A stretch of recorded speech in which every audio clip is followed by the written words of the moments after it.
Hello friends, ये particular video specific relief amendment act 2018 के regarding है और इसमें हम जो मेजर चेंजेस हैं, the reason for the amendment of the act, apart from it इसकी नीड क्या थी, इसमें ऐसी प्रोविजंस कौन सी हैं जो कि एग्जामिनेशन पॉइंट ऑफ व्यू से आपको कवर करनी है as far as this particular act is concern.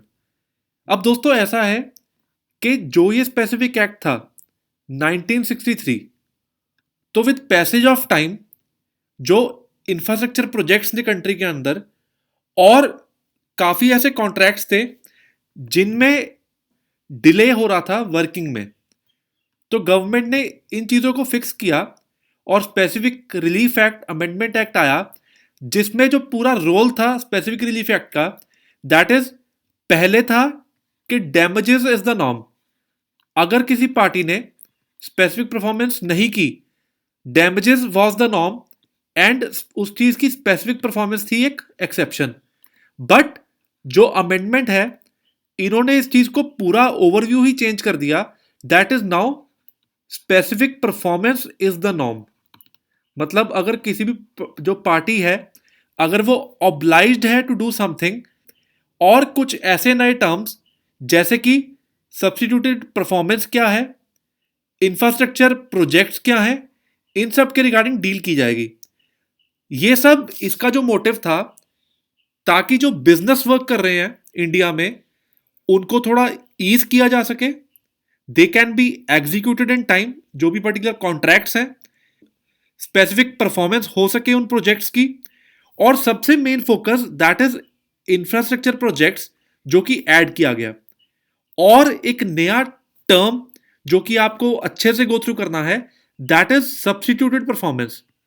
Substituted performance का मतलब है, अगर ए और बी पार्टी में कॉन्ट्रैक्ट है, जो कि बी पार्टी ऑब्लाइज्ड है टू फुलफिल द कॉन्ट्रैक्ट, ये एक कॉन्ट्रैक्टर है तो उन्होंने वो काम करके देना है, ए पार्टी ने बी को पे किया है।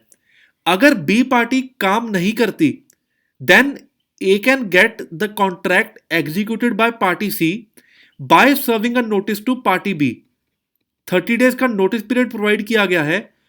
अगर कोई प्रॉपर रिप्लाई नहीं आता और उसको ऑनर नहीं किया जाता नोटिस को, in that case A party can get the contract executed by party C. और जो परफॉर्मेंस का पैसा है जो लगेगा पार्टी सी का to perform the contract, that will be also borne by party B, क्योंकि ए ने ऑलरेडी पहले पैसा दिया। अब पार्टी बी वो पैसा प्लस कंपनसेशन पे करेगी ए को, ताकि वो सब्स्टिट्यूटेड परफॉर्मेंस में जो पैसा लगा, the amount can be recovered by party A from party B.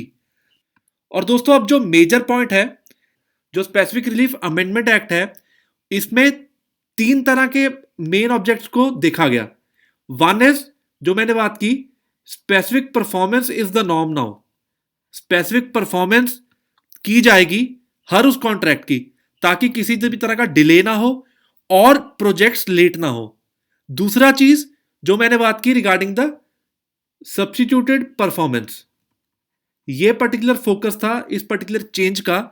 और तीसरी बात जो मैंने बात की रिगार्डिंग द इंफ्रास्ट्रक्चर प्रोजेक्ट्स, और इसके regarding section 20 capital A, where by a view in law in which no injunction related to infrastructure projects so that there is no delay to those projects. यहां पे कोई injunction नहीं होगी जो infrastructure projects हैं, ताकि वो प्रोजेक्ट्स लेट ना हो। अगर कोई ऐसी सिचुएशन है जहां पे इंजंक्शन के बिना काम नहीं चलेगा, इन दैट केस वो भी टाइम लिमिट प्रोवाइड की गई है। और जो 20 कैपिटल ए है, दैट इज कि इंफ्रास्ट्रक्चर प्रोजेक्ट्स में कोई भी ऐसा डिले होता है उसको रोका जाएगा और इंजंक्शन प्रोवाइड नहीं की जाएगी, पहली बात। दूसरी बात जो 20 कैपिटल बी है, सेकंड पॉइंट है, जो स्टेट गवर्नमेंट है, इन consultation with the chief justice of high court, special courts बनाए जाएंगे जहां पे इन मैटर्स के रिगार्डिंग डील किया जाएगा। और जो 20 कैपिटल सी है, मतलब 20 capital A is regarding the infrastructure projects, 20 capital B जो है उसमें स्पेशल कोर्ट्स की बात की।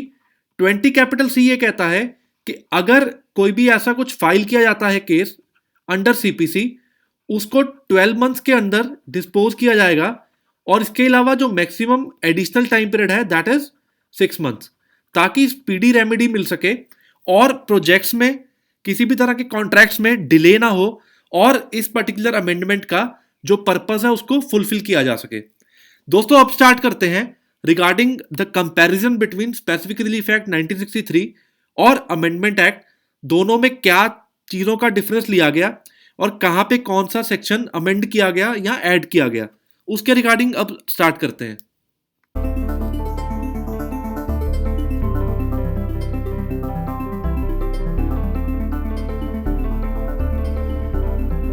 अमेंडमेंट्स के साथ जिसमें सबसे मेजर जो अमेंडमेंट्स हैं that is in section number 6, section number 10, 11, 14, 16। तो वन बाय वन इन सबको गो थ्रू करते हैं कि ये अमेंडमेंट्स है क्या। दोस्तों उसके पहले जो इसके चैप्टर नंबर्स हैं, right, recovering position of property, specific performance of contracts 9 से लेकर 25 तक, देन रिगार्डिंग द रिसीशन। तो इन सब चैप्टर्स को याद करने के लिए डिस्क्रिप्शन बॉक्स में एक वीडियो प्रोवाइड की गई है स्पेसिफिक रिलीफ एक्ट की, आप बस उसको एक बार व्यू कीजिए, आपको ऑटोमेटिकली चैप्टर नंबर्स याद हो जाएंगे इस पर्टिकुलर एक्ट के। चलिए अब स्टार्ट करते हैं कि ये मेजर अमेंडमेंट्स है क्या रिगार्डिंग दिस पर्टिकुलर एक्ट, और एंड में आपको मैं ये भी बताऊंगा कि इस एक्ट में आपको किन किन सेक्शंस को ज्यादा ध्यान से देखना है ताकि आप एग्जामिनेशन में इजीली इन क्वेश्चंस को अटेम्प्ट कर पाएं as far as the act is concerned. जो एक्ट है, सबसे पहले मैंने बात की थी regarding the addition of a new concept that is substituted performance. इस सब्जेक्ट के अंदर जो सब्स्टिट्यूटेड परफॉर्मेंस है ये बहुत इंपॉर्टेंट टॉपिक है। First and foremost that is section number 6, if any person is dispossessed without his consent of immovable property otherwise than in due course of law he or any person। तो यहां पे जो add किया गया है through whom he has been in possession or any person। तो इन चीज को आप as a option for prelims आप यहां पे ध्यान रखना that any person plus second point through whom he has been in possession or any person। तो ये दोनों चीजें कवर्ड है, किसी और के थ्रू अगर वो पोजेशन में है, यहां पे ये वर्ड ऐड किया गया। Then the major amendment is to section number 10, specific performance in respect of contracts। The specific performance of a contract shall be enforced by the court subject to the provisions contained in subsection 2 of section 11, section 14 and section 16। तो यहां पे check करते हैं section 11 जो पहले general point है, except as otherwise provided in this act specific performance of a contract। यहां पे ये पर्टिकुलर वर्ड shall, पहले वर्ड यूज किया जाता था may, the powers were discretionary to the court। अब क्या हो गया, there are mandatory powers shall be enforced when the act agreed to be done is in the performance wholly or partly of a trust। तो मतलब trust के case में specific performance has been made a mandatory point, पहली बात।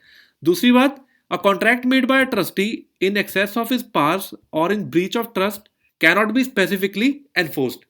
अगर किसी trustee के पास power थी किसी चीज को लीज पे देने की, अगर 5 साल की पावर्स थी और उसने 7 इयर्स तक दे दिया लीज पे, in that case excess of powers क्या है यहाँ पे 2 साल, उसके लिए it can not be specifically enforced.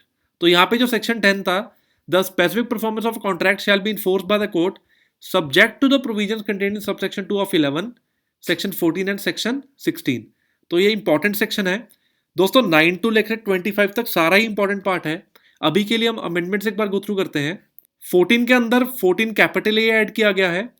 अब 14 में पहले देखते हैं, the following contracts can not be specifically enforced, namely where a party to contract has obtained substituted performance. मतलब पार्टी ए, जो मैंने पहले एग्जांपल लिया कि पार्टी ए अगर पार्टी सी से सब्स्टिट्यूटेड परफॉर्मेंस ले लेती है, the specific performance from party B can not be obtained in accordance with the provisions of section 20। वहां पे भी इसी चीज की बात की गई है। और जो है a contract performance of which involves the performance of a, तो यहाँ पे चारों पॉइंट्स इंपॉर्टेंट है दोस्तों। पहला पॉइंट है जहां पे सब्स्टिट्यूटेड परफॉर्मेंस ले लिया आपने, can not be specifically enforced, in case में स्पेसिफिक परफॉर्मेंस नहीं होगी। दूसरा point, a contract the performance of which involves the performance of a continuous duty which the court can not supervise. Although ये points पहले भी covered थे, but यहाँ पे आई थॉट के इंपॉर्टेंट पॉइंट है, इस करके मैं आपको एक्सप्लेन कर रहा हूं। मान के चलिए कोई कॉन्ट्रैक्ट है, कॉन्ट्रैक्टर कॉन्ट्रैक्ट है, राइट। तो जो कॉन्ट्रैक्टर है उसने कोई घर बना के देना था। अब घर के अंदर there are hundreds of items regarding flooring, regarding air conditioner, regarding the grills to be used, glass to be used। तो इसके रिगार्डिंग अगर कोई ऐसा स्पेसिफिक परफॉर्मेंस दे दी जाएगी तो कोर्ट कॉन्टिन्यूस ड्यूटी कि किस क्वालिटी का प्रोडक्ट यूज हुआ, फ्लोरिंग कैसी है, एसी कौन से यूज हुए, then wires to be used which the court cannot supervise. तो ये इतना माइन्यूट परफॉर्मेंस है, कोर्ट सुपरवाइज नहीं कर पाएगी। In this case it will not be specifically enforced. A contract which is so dependent on the personal qualification of parties that the court cannot enforce specific performance of its material terms। यहां पे example लेते हैं, अगर मैं कल को judiciary की academy open करता हूं और स्टूडेंट्स को पढ़ाना शुरू करता हूं जिसके चार्जेस है 5000 फॉर द होल कोर्स।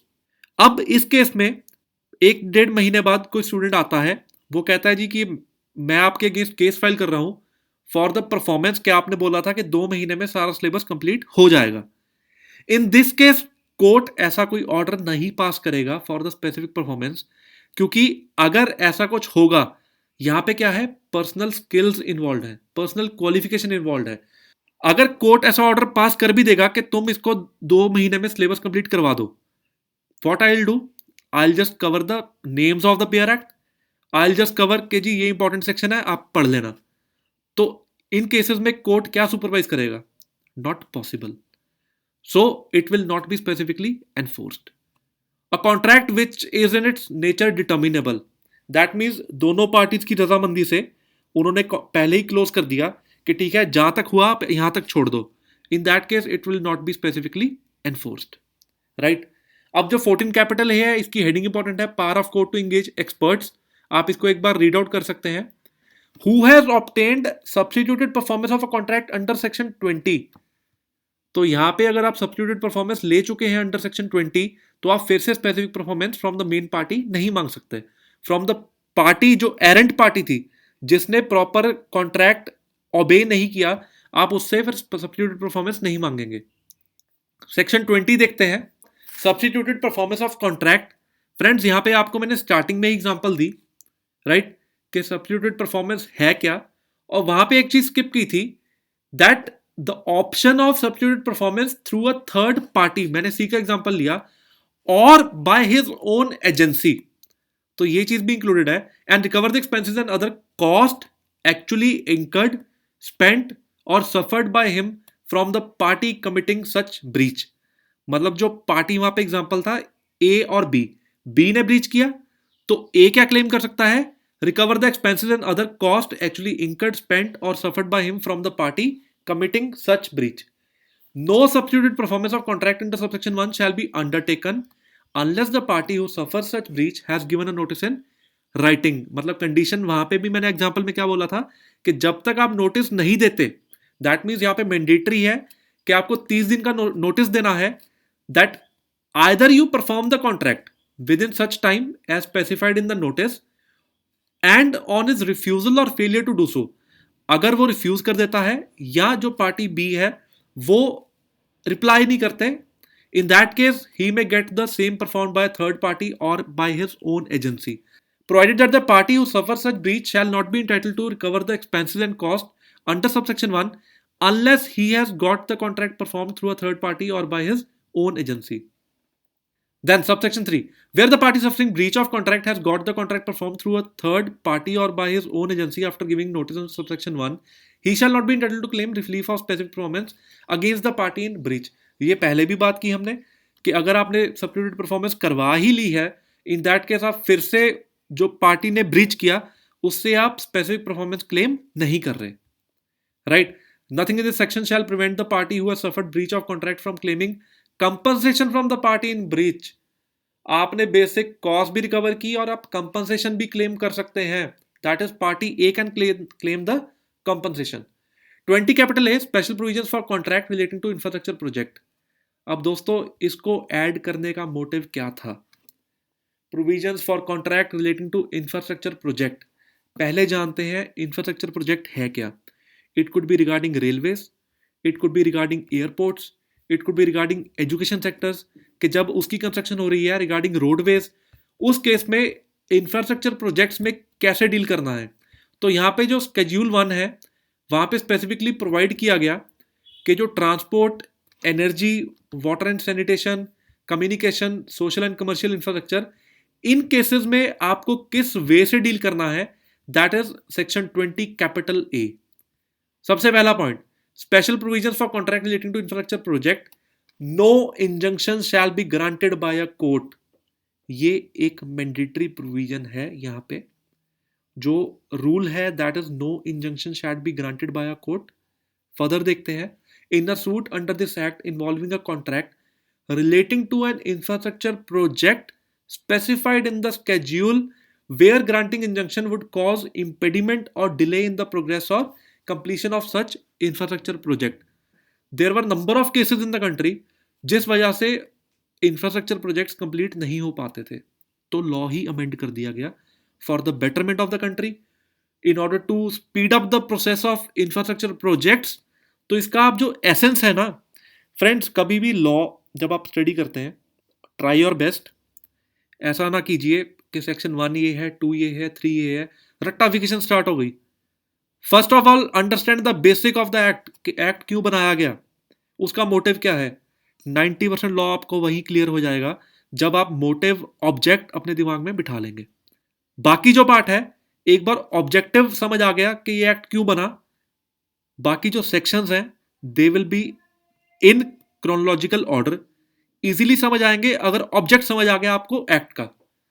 तो यहां पे जो मोटिव है that is for the ease of business, that is for the development purpose, that is for कि इंफ्रास्ट्रक्चर प्रोजेक्ट्स जो है, इतने इंपॉर्टेंट सेक्टर्स हैं, ट्रांसपोर्ट है, कम्युनिकेशन है, इन चीजों में डिले ना हो। और अगर डिले इन द प्रोग्रेस या ये चीजें नहीं इन्वॉल्व, तो उस केस में इंजंक्शन दिया जा सकता है। और उसकी भी प्रोविजन हम स्टडी करते हैं जिसमें पीरियड प्रोवाइड किया गया है, दैट इज 12 months और additional of 6 months. The central government may, depending upon the requirement for development of infrastructure projects and if considers necessary or expedient to do so by notification in the official gazette, amend the schedule relating to any category of projects. मतलब यहाँ पे जो sectors provide किए गए, जो list provide की गई, it can be amended. जो स्केड्यूल अभी रीड किया था उसके regarding. Then regarding the special courts, यहाँ पे ये बहुत इंपॉर्टेंट पॉइंट है, the state government in consultation with the chief justice of high court, ये मार्क कर लीजिए, this is very important point. Special courts shall be designated by notification publish in the official gazette, one or more civil courts as special courts with in the local limits of the area. तो ये एक बार आप read कर सकते हैं point, special courts, और इसका section number बहुत इंपॉर्टेंट है।